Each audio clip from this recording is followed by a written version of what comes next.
It's January 28, 2026. Here's the latest news. The Trump FBI raided a Fulton County election office in Georgia over Trump's 2020 election conspiracy theories in the latest assault on our elections. Reports say that they seized ballots from the 2020 election. The two federal agents who killed Alex Preddy have now been put on leave, reports say. Their names have still not been released, and there is no indication that the Trump regime is even considering prosecutions or justice. But we will continue to demand that these killers get more than just a paid vacation. Reports say the DOJ will not launch a civil rights investigation into the murder. There are now more than 156 co-sponsors on a House bill to impeach Kristi Noem. Democratic leader Hakeem Jeffries told MeidasTouch that they will move to impeach Noem as soon as the House is back in session, unless she is fired first. Listen to the MeidasTouch podcast for more.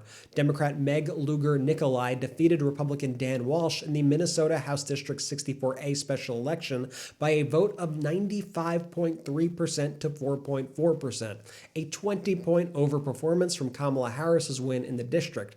Well, I guess the people of Minnesota don't like Republicans terrorizing their city.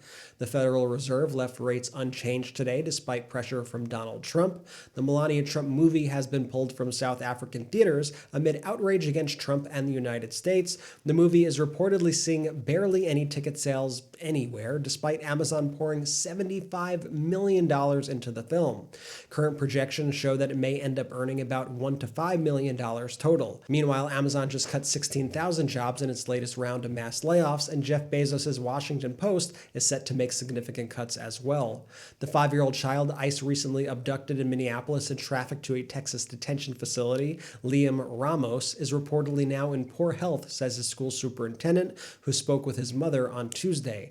A Trump fundraising email threatened supporters that ICE would, quote, track you down unless they take his citizens-only survey, which asks supporters to give him money to prove that they're not illegal aliens. And Ottawa and Seoul have signed a memorandum of understanding intended to bring South Korean auto sector manufacturing and investment to Canada. This comes after the U.S. raided a Georgia Hyundai manufacturing site last year and detained 300 South Korean nationals in raging South Korea. That's all for now. Spread the word and follow for more.